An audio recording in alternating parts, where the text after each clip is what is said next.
What is the hiddenness of God argument, and what could be a response to it?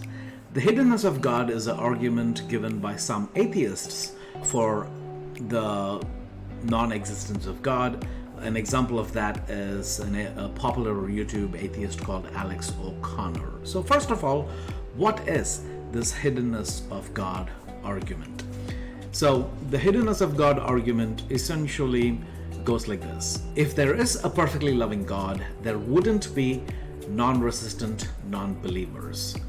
So what he's saying is, if God is somebody who loves us and wants to communicate his love to us, then if there is a non-believer who truly wants to seek, who truly wants to understand God, then God, because he's loving, would reveal himself to that person.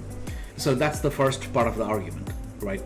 And the second part of the argument is, because there are non-resistant non-believers, because there are people that would really want to believe but have not come to a point of belief yet, then there couldn't be a perfectly loving God. This argument depends on a particular definition of God, that if God is a loving God, then he has to reveal himself to people that truly want to believe, in which case there shouldn't be anyone that wants to believe but has not believed. Because there are people of that sort who want to believe but have not believed, then it means that God has not revealed himself to them in a way that is loving, which means God is not a loving God. What's a way to address this argument?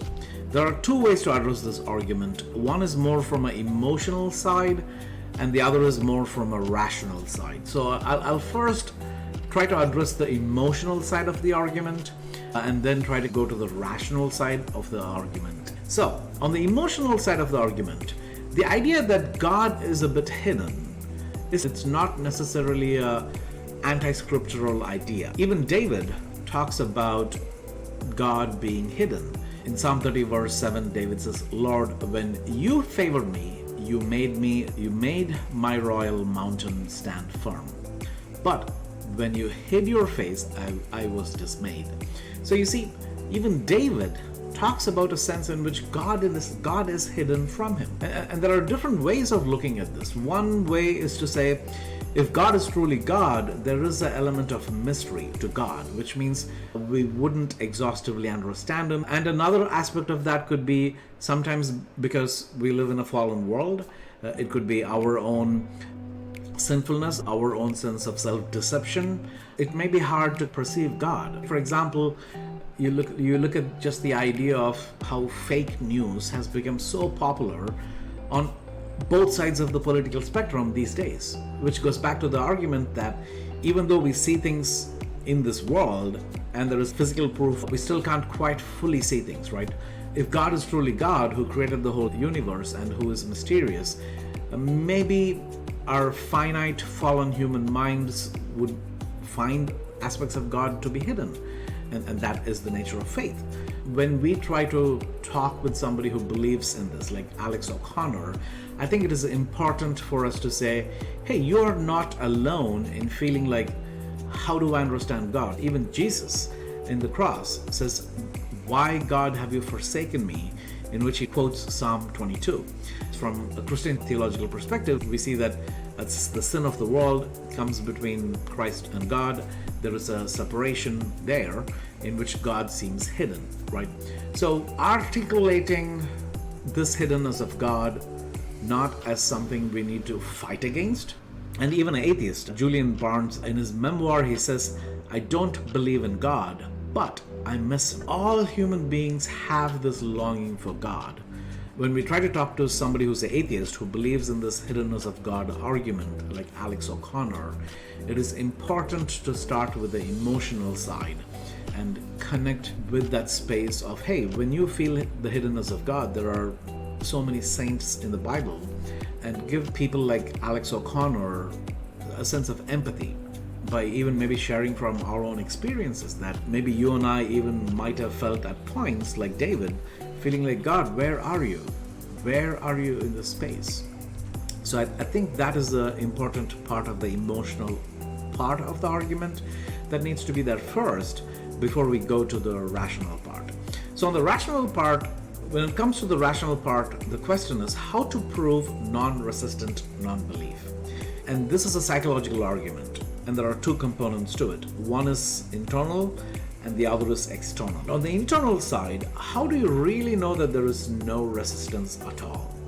If you look at a psychologist like Freud, he would say that there is always some form of resistance. A part of the psychological therapies is going deeper to try to figure out what resistances show up as we talk about different belief systems. So the question really is, how do you know that there is no resistance? So that's one component of that. And the second component is more external, which is object correspondence. And let me explain this way. Let's say you're an extroverted person that goes on this date with an introverted person, and you may think, well, this person is not very emotionally expressive, so maybe this person doesn't like me, and you move on. But what may actually have happened is, because you're extroverted, you may expect the other person to be emotionally expressive, but because they are more introverted, maybe they didn't express that their emotional interest in you as much as you would have expected it, right? So which is where you thinking that, oh, this person doesn't like me, may actually be a mistake because you misunderstood the nature of that person, right? So in that sense, you could make an argument that if you misunderstand God's nature, it's hard for you to know if there is a communication there or not. A person going through non-resistant non-belief may be having some internal resistances that they may not be aware of, and they may also have a sense in which they may not fully understand God's nature. So they may be looking for certain types of proofs which God may not be providing to them the way they expect it to be provided, because God's nature is different from their expectations. So this is the place where evangelism plays a very important role, because a part of our belief is that we want to clarify God's nature and how we understand God's nature to be, so that others could also get a taste of God's love for themselves. And that is where starting with the emotional argument is important, and that is where us being honest in talking about our own personal struggles in our faith, just like David talks about it in the Psalms, is important for people like Alex O'Connor to think maybe there is another way to look at this whole question, right? Because God is mysterious, because God is a God of love. Sometimes He doesn't force us into belief, because to force us into belief is not love. He gives us different clues at different points for us to get to know His love. So even your conversation of sharing, like David, about your own struggles with the faith could be a clue for somebody like Alex O'Connor to think, oh, maybe that could be a possibility, right? So which is where I think in conversations with people that believe in this hiddenness of God argument, it is important, first of all, to start with the emotional side. And also, it is important for us to be honest, like David, in how we share our faith. Because ultimately, that is the piece that is winsome. That is the piece that will draw people to the love of Jesus. So anyways, until I see you in another video, bye for now.